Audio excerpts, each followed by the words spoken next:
नमस्कार दोस्तों, हमारे YouTube channel exam point at SM में आप सभी लोगों का हार्दिक स्वागत है। आपने पहले ही देख लिया होगा हमारे यूट्यूब थंबनेल पर कि हम 11 मिनट में 11 क्वेश्चंस को कवर करेंगे। चलिए आज हम करते हैं आज की करंट अफेयर की शुरुआत। 2 दिसंबर 2022 इसका पहला क्वेश्चन है, हाल ही में भारत द्वारा जारी मातृ मृत्यु दर में कितने अंक प्राप्त किए हैं? तो इसने प्राप्त किए हैं 97 अंक। कितने प्राप्त किए हैं? 97। जैसे मातृ मृत्यु दर किसे कहते हैं? तो मातृ मृत्यु दर 1 लाख जीवित बच्चों पर 1 वर्ष में होने वाली माताओं की मृत्यु को मातृ मृत्यु दर कहते हैं। क्या कहते हैं? मातृ मृत्यु दर कहते हैं। तो भारत की मातृ मृत्यु दर 2014 और 16 भारत की मातृ मृत्यु दर सन 2014 और 16 में कितनी थी? 130। और सन 2018-20 में कितनी हो गई? 97। तो हाल ही में भारत ने कितने अंकों की गिरावट की है? तो भारत ने 33 कितने 33 अंकों की गिरावट प्राप्त की है। तो सर्वाधिक मातृ मृत्यु दर कहाँ पर है? सर्वाधिक मातृ मृत्यु दर असम में कितनी है? 195। कितनी है? 195। और न्यूनतम कहाँ है? तो न्यूनतम है केरल में 19। अब इस प्रकार भी क्वेश्चन बन सकता है कि हाल ही में जारी मातृ मृत्यु दर में किस राज्य ने, भारत में किस राज्य ने सर्वाधिक अंकों की गिरावट की है? तो सर्वाधिक अंकों की गिरावट राजस्थान राज्य ने की है। कितने अंकों की है? तो 28 अंकों की गिरावट राजस्थान राज्य ने की है। किस प्रकार कि जैसे राजस्थान की मातृ मृत्यु दर सन 2017 और 19 में 141 थी, जो सन 2018 और 20 में 113 हो गई। इस प्रकार 28 अंकों की गिरावट प्राप्त की है। किसने? राजस्थान ने। चलिए हम बात करते हैं क्वेश्चन नंबर सेकंड। जैसे BSE बॉम्बे स्टॉक एक्सचेंज, तो हाल ही में बॉम्बे स्टॉक एक्सचेंज के MD या CEO किसे नियुक्त किया गया है? तो MD या CEO नियुक्त किया गया है सुंदर रमन राममूर्ति को। किसको? सुंदर रमन राममूर्ति को। तो बॉम्बे स्टॉक एक्सचेंज की स्थापना कब होती है? तो बॉम्बे स्टॉक एक्सचेंज की स्थापना सन 1875 में होती है। और बॉम्बे स्टॉक एक्सचेंज का हेडक्वार्टर या मुख्यालय कहाँ पर है? तो हेडक्वार्टर या मुख्यालय है मुंबई में। कहाँ पर है? मुंबई है। तो बॉम्बे स्टॉक एक्सचेंज के द्वारा कौन सा सूचकांक जारी किया जाता है? तो सेंसेक्स। कौन सा किया जाता है? सेंसेक्स किया जाता है। और एक प्रकार से इस प्रकार भी क्वेश्चन बन सकता है कि बॉम्बे स्टॉक एक्सचेंज को कंट्रोल कौन करता है? क्या कंट्रोल? तो कंट्रोल करता है सेबी। कौन करता है? सेबी। चलिए हम बात करते हैं क्वेश्चन नंबर थर्ड। जैसे हाल ही में अंतर्राष्ट्रीय लूसोफोन महोत्सव का आयोजन किया गया, तो इसका आयोजन कहाँ पर किया गया? तो इसका आयोजन गोवा में किया गया। कब किया गया? 3 दिसंबर से 6 दिसंबर 2022। ठीक है।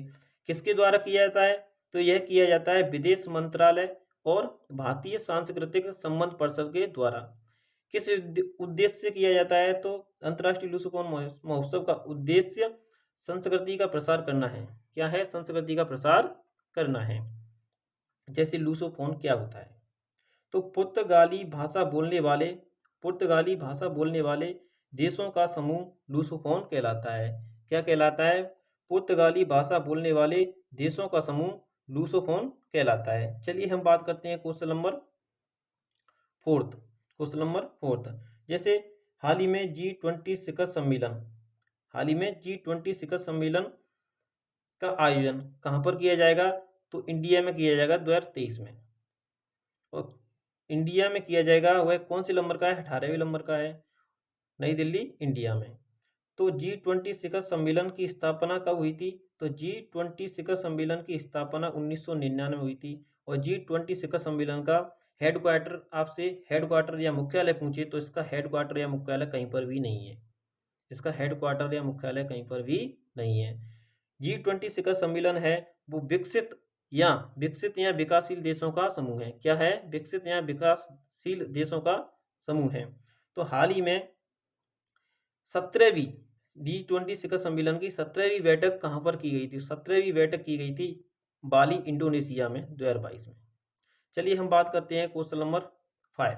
जैसे हाल ही में यूएनएससी के मासिक अध्यक्षता हाल ही में यूएनएससी की मासिक अध्यक्षता किसके द्वारा की गई है?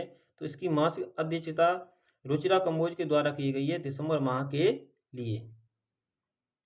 तो इसमें यूएनएससी में मतलब कितने सदस्य हैं? तो इसमें सदस्यों की संख्या कितनी है? 15 है, जिनमें से 5 स्थायी हैं और 10 अस्थायी हैं। भारत 8वीं बार अस्थायी सदस्य बना है 2021 में। किसका? यूएनसी का 8वीं बार अस्थायी सदस्य कौन बना है? भारत बना है। कौन बना है? भारत। चलिए हम बात करते हैं क्वेश्चन नंबर 6। किसकी? Question number 6। जैसे हाल ही में आरबीआई द्वारा किस खुदरा डिजिटल रुपये को लॉन्च किया गया है? तो उसका नाम क्या है? ई रुपी। क्या है? ई रुपी। पायलट प्रोजेक्ट के तहत आरबीआई द्वारा 4 शहरों में बैंकों की शुरुआत की जाएगी, जैसे मुंबई में, दिल्ली में, बेंगलुरु में, भुवनेश्वर में। चलिए हम बात करते हैं क्वेश्चन नंबर 5 मतलब क्वेश्चन नंबर 7। जैसे हेमजेनिक्स क्या है? हेमजेनिक्स क्या है? तो हेमजेनिक्स दुनिया की सबसे महंगी दवा है। क्या है? दुनिया की सबसे महंगी दवा है। मतलब हेमजेनिक्स दुनिया की सबसे महंगी दवा है और इसकी एक खुराक या एक गोली कितने रुपए की है? 28.58 करोड़ की या 35 लाख डॉलर की। तो सबसे दुनिया में महंगी दवा कौन सी है? हेमजेनिक्स। ये हेमजेनिक्स दवा है, ये किस रोग की दवा है? तो ये हीमोफीलिया बी रोग की दवा है। अब आपसे क्वेश्चन पूछ सकता है कि हीमोफीलिया रोग किसे कहते हैं? यह एक आनुवंशिक रोग है, इसे शाही रोग भी कहते हैं। इसमें अगर किसी व्यक्ति को हीमोफीलिया रोग हो जाता है तो उसमें किसी व्यक्ति को चोट लगने से उसका ब्लड बहता है या ब्लीडिंग होती है, तो उस ब्लड की क्लॉटिंग नहीं हो पाती है। इस कारण उस व्यक्ति की क्या हो जाती है? डेथ हो जाती है। इसलिए इसे हीमोफीलिया रोग कहते हैं। तो हेमजेनिक्स दवा है जो किस कंपनी के द्वारा निर्माण किया गया है? तो हेमजेनिक्स दवा का CSL बेहरिंग कंपनी के द्वारा निर्माण किया गया है। चलिए हम बात करते हैं क्वेश्चन नंबर 8।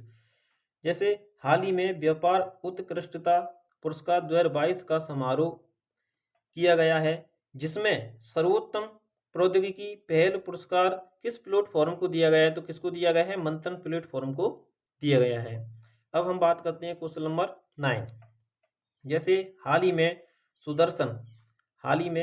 सुदर्शन प्रहार अभ्यास का आयोजन कहाँ पर किया गया? तो हाल ही में सुदर्शन प्रहार अभ्यास का आयोजन राजस्थान के रेगिस्तान में किया गया। किस सेना के मध्य? तो सुदर्शन प्रहार अभ्यास सेना की सुदर्शन चक्र कोर के द्वारा किया गया। चलिए हम बात करते हैं क्वेश्चन नंबर 10। आपको दिखाई दे रहा होगा। जैसे पहली बार भारतीय परिवहन क्षेत्र में निवेश करने का समझौता हुआ। हाल ही में पहली बार भारतीय परिवहन क्षेत्र में निवेश करने का समझौता किस देश के मध्य हुआ? तो यह साउथ कोरिया के मध्य हुआ। किस देश के मध्य हुआ? यह साउथ कोरिया के मध्य हुआ। मतलब कितनी राशि का? 245 अरब कोरियाई वॉन। कितने? 245 अरब कोरियाई वॉन। तो कोरियाई वॉन क्या है? ये कोरियाई वॉन साउथ अफ्रीका की मुद्रा है। क्या है? साउथ अफ्रीका की मुद्रा है। सॉरी, साउथ अफ्रीका की नहीं, साउथ कोरिया की मुद्रा है। कोरियाई वॉन साउथ कोरिया की मुद्रा है।